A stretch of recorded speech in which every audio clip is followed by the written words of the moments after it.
Abram a palavra de Deus no livro de Isaías.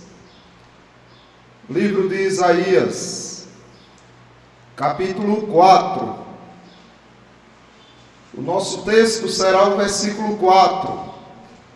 Nós estamos numa sequência de sermões, onde nós já lemos o versículo 2, já lemos o versículo 3, e hoje leremos e meditaremos no versículo 4. No versículo 2 nós vimos que Jesus Cristo basta em sua beleza, só um basta na sua beleza, só uma beleza basta, que é a de Cristo, só um rei basta. Nós vimos no versículo 3, só um rei, que é Jesus Cristo. E hoje nós vamos ver que só um expiador basta, só um remidor basta, que também é Jesus Cristo. O versículo diz o seguinte: quando o Senhor lavar a imundícia das filhas de Sião e limpar Jerusalém da culpa do sangue do meio dela, com o espírito de justiça e com o espírito purificador. Amados irmãos, aqui o Senhor está denunciando pelo profeta Isaías que Jerusalém, o seu povo santo, havia se corrompido e agora estavam imundos diante do Senhor, com suas mãos sujas de sangue, com seu comportamento idólatra e arrogante, provocavam a ira do Senhor. E aqui você observa uma promessa grandiosa, riquíssima, e que alcançou-nos na pessoa de Jesus Cristo. Estar imundo diante do Senhor era morte certa. O Senhor não admite que o imundo compareça diante dele. Se você observar em Números, o capítulo 19, você vê que diz o seguinte: no entanto, quem estiver imundo e não se purificar, esse será eliminado do meio da congregação, porquanto contaminou o santuário do Senhor. A água purificadora sobre ele não foi aspergida. É imundo. Então, esse deveria morrer diante do Senhor. E aqui em Isaías nós vemos que o Senhor promete que irá purificar. É uma promessa para os últimos dias. É uma promessa que remonta a Cristo Jesus. Este é o único que aponta para o remidor verdadeiro. É Jesus Cristo. Agora, qual é o efeito da expiação? Como é que funciona esta purificação? O que ela proporciona ao que é remido por essa purificação? A purificação na expiação, ela era exigida e Deus não abre mão dela. Em Levítico mostra o quanto Deus faz questão pela remissão, pela expiação. Ele diz: isso vos será por estatuto perpétuo.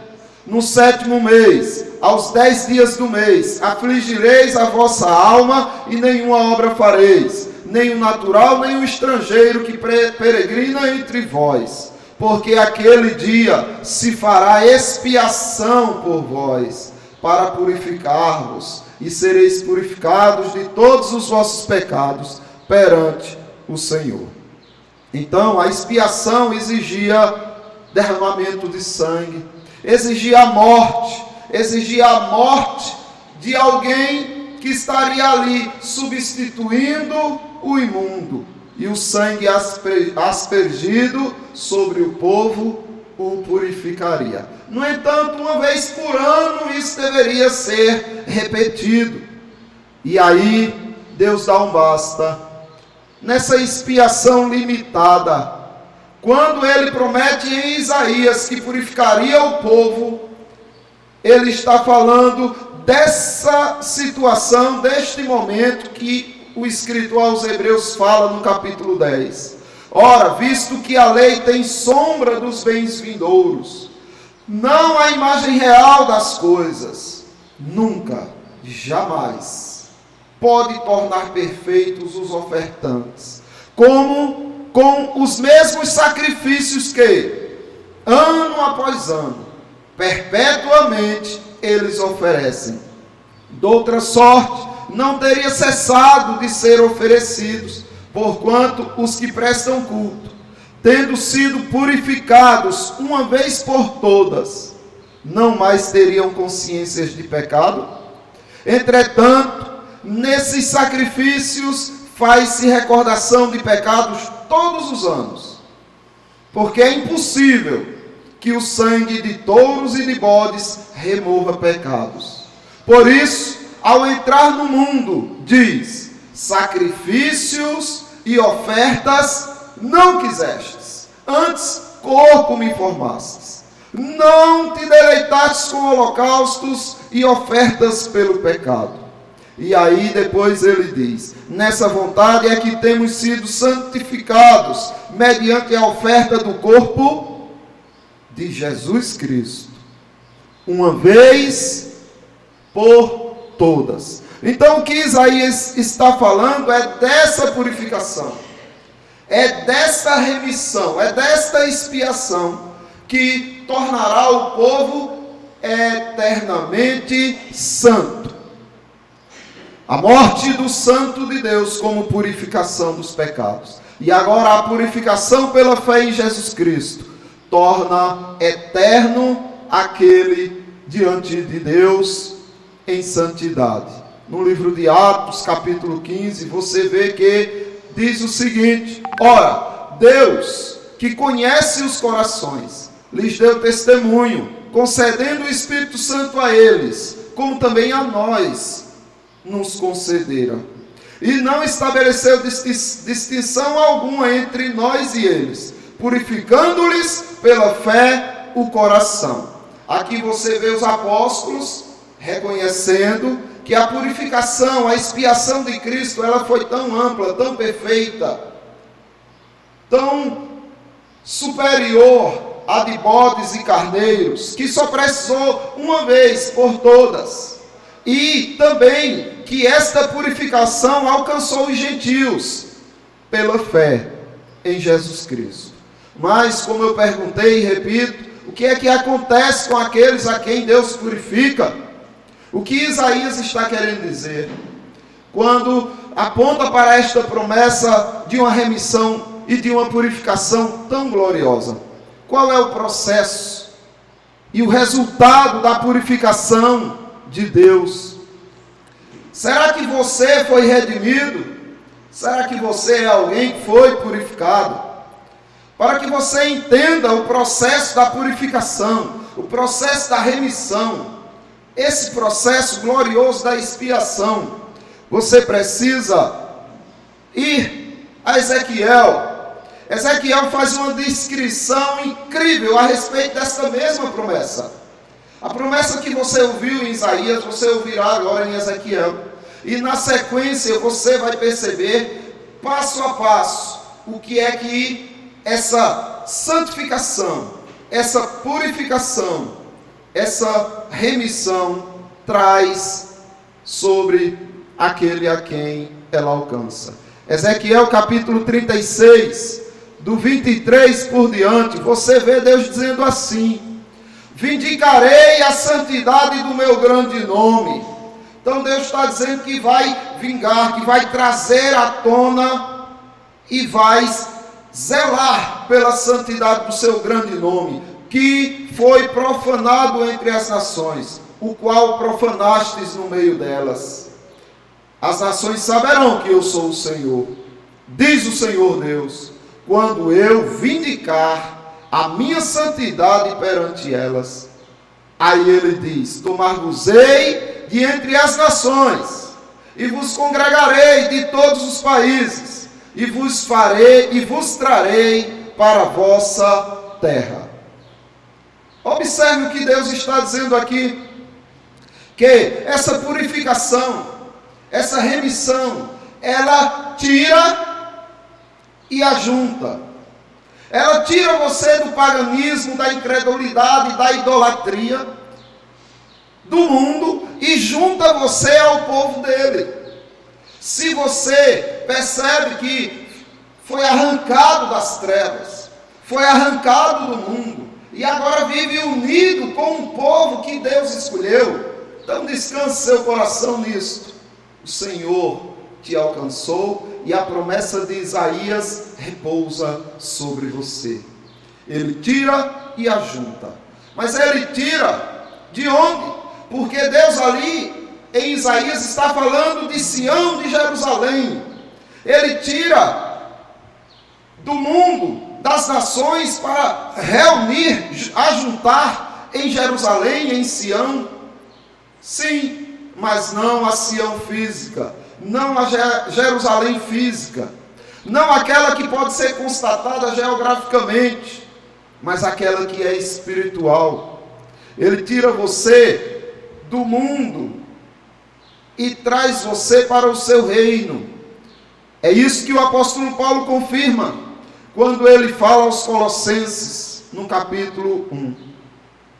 Ele nos libertou do império das trevas. Então ele tirou você do império das trevas, mas ele não deixou você vagando, sem destino, sem lar, sem direção. Ele nos transportou para o reino do Filho do seu amor. Então ele tirou você do mundo e transportou você para o reino do Filho do seu amor, no qual temos a redenção, a remissão dos pecados. Então ele tira você do paganismo, do mundo, da idolatria, e traz você para junto do povo. Isso é prova de que você foi redimido, isso é prova de que você foi liberto. Mas se você não tem um lugar certo, se você não comunga com o povo de Deus, se você vive a sua vidinha tal qual todos os outros idólatras e pagãos vivem, qual indício de que a santificação dele te alcançou? Qual é o indício que você pode mostrar para si mesmo de que você foi remido? Porque a quem ele remiu, ele liberta e traz para o seu reino.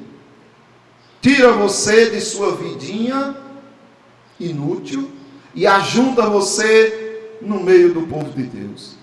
Tira você do seu lar, de sua casa, do seu egoísmo, do seu solipsismo, de sua solidão, na qual você muitas vezes tem prazer, de sua comunhão com o mundo. Tira você dessas coisas e traz para junto dele. É isso que ele faz, para junto do seu povo. A segunda coisa que você observa em Ezequiel, falando desta remissão, falando desta purificação, a segunda coisa que acontece é que ele muda de direção. Ele muda você, ele muda a tua direção. Você seguia em uma direção, caminhando contrário a Deus, caminhando em direção aos conselhos do mundo, e agora você muda para a direção ao encontro do Senhor. Ezequiel, na continuação, no capítulo 36, agora do versículo 25, ele diz: aspergirei água pura sobre vós, e ficareis purificados. Percebe que é a promessa de Isaías? De todas as imundícias e de todos os vossos ídolos vos purificarei. Dar-vos-ei coração novo, e porei dentre vós espírito novo. Tirarei de vós o coração de pedra, e vos darei coração de carne. Porei dentro de vós o meu espírito, e fareis que andeis nos meus estatutos, guardeis os meus juízos e os observeis. Eis aqui o que acontece com alguém que é redimido pelo Senhor. O que acontece com alguém que é purificado pelo Senhor? Ele não segue mais na direção que ele vinha antes. inverso, agora ele vai contra a maré. Ele vai contra tudo e contra todos. Porque agora ele tem uma vida que segue nos caminhos em direção àquilo que Deus tem prazer. E não naquilo que o mundo apresenta como prazer. Você observa que os apóstolos, eles mudaram de direção. É interessante porque você, quando observa o relato da vida dos apóstolos, eles viviam a vida deles em busca de juntarem seu dinheiro honestamente, em busca de construírem aquilo que é material, e cada um se preocupava com sua vida. Mas aí eles mudam de direção. Jesus Cristo, ao chamá-los, diz assim: quando alguns desses apóstolos seriam escolhidos, estavam pescando, lançando a rede ao mar, Jesus Cristo disse: vinde após mim, e eu vos farei pescadores de homens. Então, eles, deixando imediatamente as redes, o seguiram. Veja que incrível. Eles estavam no trabalho deles, na vida deles, sem compromisso em seguir em direção a Cristo. E de repente agora eles deixam imediatamente a vida que tinham para seguir a vida que Cristo apresentou a eles. Eles mudam de direção e agora andam não mais pelo material, não mais pelo dinheiro, mas pelas almas. Pelas almas, sim. Se você observar, foi isso que Cristo disse. Quando Pedro foi chamado também, nesta ocasião, eles estavam pescando e Jesus Cristo mostra o seu poder, fazendo com que eles obtenham uma pesca maravilhosa, de tal maneira que o barco estava prestes a afundar. Quando eles passaram a noite toda e não pegaram nada. Quando Pedro viu diante de quem ele estava, Pedro disse: retira-te de mim, porque eu sou pecador. Ou seja, Senhor, o meu caminho é contrário ao teu. Eu sigo em uma direção, o Senhor segue em outra. Como é que o Senhor está aqui diante de mim? Não, Senhor, vá para longe de mim, porque eu não sou digno de tua presença. Me deixa viver minha vida de pecador. Não tem mais jeito para mim. E Jesus Cristo diz para ele o seguinte: Simão, não temas, doravante serás pescador de homens. É certo, o santo não se mistura com o pecador, mas o pecador se torna santo à medida que o santo o purifica. E é isso que está acontecendo aqui com Pedro, com os apóstolos. Eles foram purificados e eles mudaram de vida. Eles mudaram de direção. Eles foram pelo mesmo caminho que Jesus Cristo estava indo. Então, aquele que é purificado, ele é tirado do seu próprio caminho pecaminoso e é posto no caminho da santidade. Tira você dos teus planos, dos teus projetos materiais e coloca você nos planos e projetos divinos. Tira você da direção do abismo para que você siga na direção dos céus.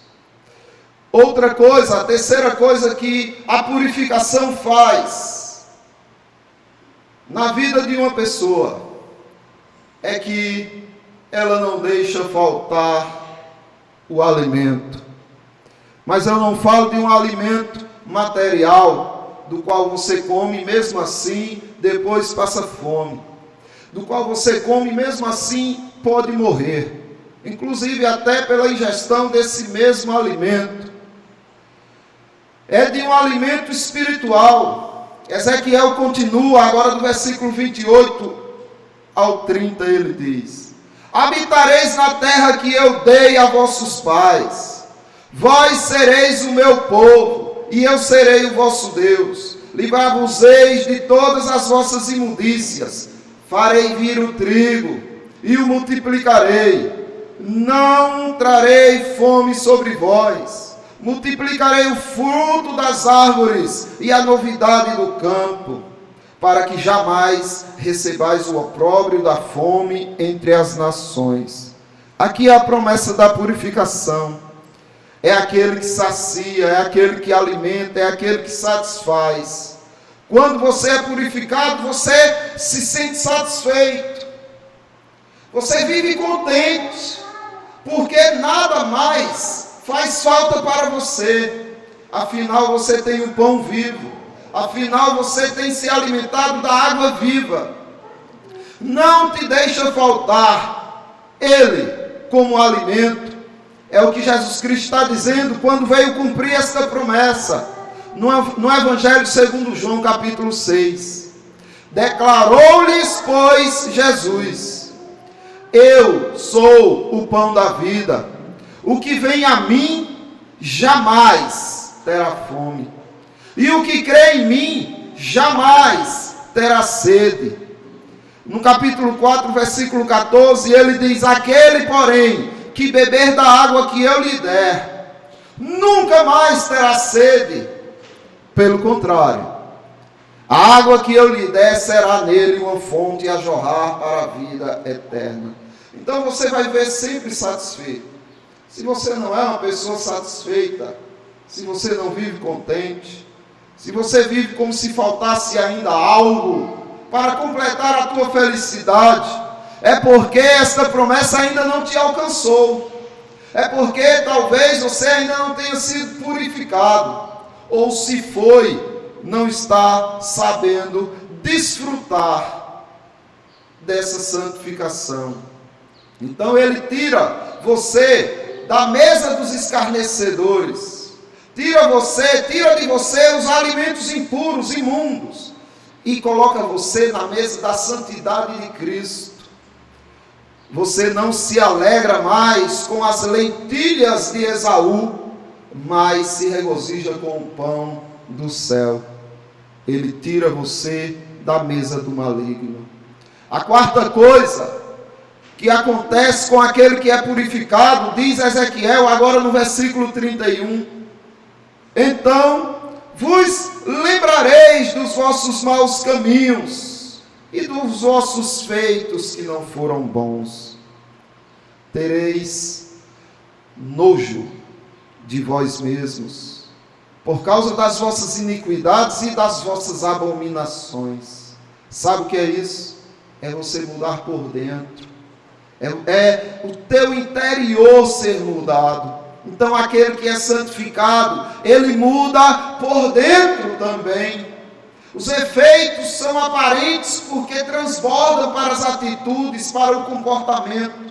No entanto, há uma transformação muito poderosa dentro desta pessoa que foi redimida, que foi santificada, que foi purificada. E é isso que o apóstolo Paulo deixa claro na sua primeira epístola aos Coríntios, capítulo 6. Não é que apenas não faz mais, mas não é mais aquela pessoa. Não é que você apenas mudou o seu comportamento, é que você é outra pessoa.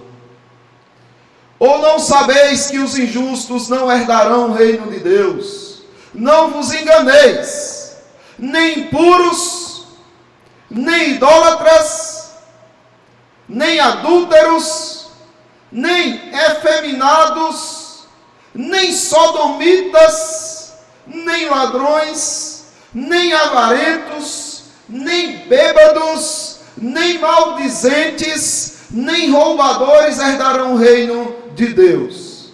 E aí Paulo faz uma revelação grande, mostrando que a santificação, a redenção, a expiação alcançou os coríntios. Pois ele diz: tais fostes alguns de vós. Vocês um dia foram algo dessa natureza, mas não são mais. Por quê? Mas vós vos lavastes, mas fostes santificados, mas fostes justificados em o nome do Senhor Jesus Cristo e no Espírito de nosso Deus. É metanoia, é mudança de mente. Você muda por dentro. É assim que a remissão, que a redenção, que a expiação, que a santificação, que a purificação que Isaías está falando, acontece na vida daquele a quem essa promessa alcança. Ele tira você da morte espiritual e te dá vida em Cristo. Tira você desse estado de morto, de zumbi odioso, desprezível e inútil, e te dá vida plena. Tira você da morte, da ausência da vida, e te põe cheio da plenitude da vida de Cristo. E em quinto e por último, quando alguém é alcançado por esta promessa de Isaías, em Ezequiel você observa que ele também preserva a humildade da pessoa. Deus é contra os soberbos, Deus abomina os orgulhosos, e é óbvio que ele não ia deixar o seu povo se sentindo melhor do que outros povos, o seu escolhido se sentindo superior a outras pessoas. Por isso ele diz assim no versículo 32, não é por amor de vós, fique bem entendido que eu faço isso, diz o Senhor Deus, envergonhai-vos e confundi-vos por causa dos vossos caminhos, ó casa de Israel. O que Deus está dizendo, olha, não é porque alguma coisa de vocês, boazinha ou importante, atraiu o meu amor. Não é por amor de vós que eu faço isso. Fique bem entendido isso. É porque Ele é misericordioso. É porque o amor dele é incondicional. É porque o amor dele te alcançou sendo você pecador, indigno, miserável, imundo. E Ele te alcançou e te purificou. Por que você vai se gabar de alguma coisa? Por que você vai se orgulhar de algo? Ele preserva a tua humildade, deixando bem claro que só Cristo pôde te remir. Aos Romanos, Paulo escreve no capítulo 5, versículo 6. Porque Cristo, quando nós ainda éramos fracos, morreu a seu tempo pelos ímpios. Ele morreu por você, que era ímpio. De que você vai se gabar, de que vai se orgulhar, senão na cruz de Cristo? No versículo 11, Paulo ainda continua e diz, e não apenas isto, mas também nos gloriamos em Deus por nosso Senhor Jesus Cristo, por intermédio de quem recebemos agora a reconciliação. Não é por nada em você, porque tudo que você tinha era motivo para Deus se afastar. Nada de bom atraía Deus a você. Mas de repente, Deus te ama, te alcança, te redime, te purifica, através da morte do Filho dele, através da expiação, daquela morte vicária, e o sangue de Cristo é aspergido sobre você, e agora você tem todas essas mudanças em sua vida. Primeiro, de tirar você do mundo e ajuntar você no meio do seu povo. Se é assim com você, louvado seja Deus. Ele limpa você, Ele purifica, Ele regenera você pelo Espírito Santo. Ele não deixa faltar o alimento que você precisa para continuar de pé. Ele muda você por dentro e Ele preserva a sua humildade. Que Deus abençoe os irmãos e que esta santificação, esta purificação seja real na vida de cada um de nós, na vida de todos aqueles que estão nos ouvindo, e que o Senhor preserve o seu povo da arrogância e do orgulho. Nós vamos responder a mensagem, amados irmãos, orando ao nosso Deus, respondendo a Ele de que estamos cientes do que Ele nos orientou e de que nos comprometemos em viver de forma digna e honrada na presença dele. Pedir ao irmão Osmar que nos conduza em uma oração. Senhor, nosso Deus, nosso Pai, somos gratos por Tua palavra nos alcançar, nos exaltar dos caminhos perigosos que possamos estar nos desviados. Verdade. E, acima de tudo, pela purificação, Senhor. Amém. Se não nos purificarmos, não estarmos presentes diante de Ti em santidade, porque Tu és santo, Pai. Amém. Sabemos disso e precisamos nos alertar o tempo todo, porque somos fracos e acabamos esquecendo. Não podemos sair daqui do mesmo jeito que entramos. Amém. Precisamos estar renovados, limpos, purificados pela Tua santa e bendita palavra. Amém. Para que elas nos edifiquem, nos tornem cada vez mais na Tua presença capaz, porque Teu Filho Jesus Cristo assim fez com seu sangue esta limpeza de nossos pecados, de nossas faltas, daquilo que realmente nos empobrecia demais estarmos na Tua presença. Verdade. Agora aqui estamos, de coração agradecido por tamanha misericórdia, por tamanha graça estabelecida por nós. Obrigado, Pai. Obrigado por estar na nossa presença. Amém. Obrigado por tudo que tens feito por nós. Amém. Nessa semana que inicia de trabalhos, nos nossos corres para aqui, corres para lá, precisamos estar fortes, firmes na Tua palavra, para não desanimar, para não tropeçar e cair.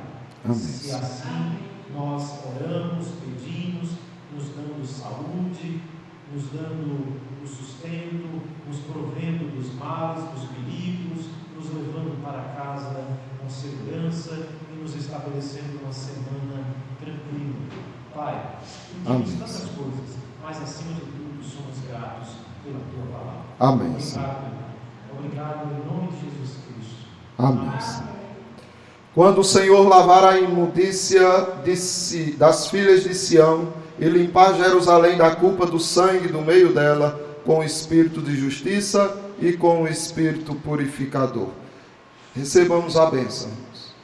Que a graça do nosso Deus, Pai e soberano, esteja com todos vós, que a paz que habita no povo escolhido do Senhor Jesus Cristo e que excede todo o entendimento, esteja com o povo de Deus agora e sempre, e que as consolações do Espírito Santo de Deus e a comunhão que dele procede esteja também com todo o povo de Deus agora e sempre. Amém. O culto está encerrado, nós vamos ter nosso momento ágape, depois a escola dominical.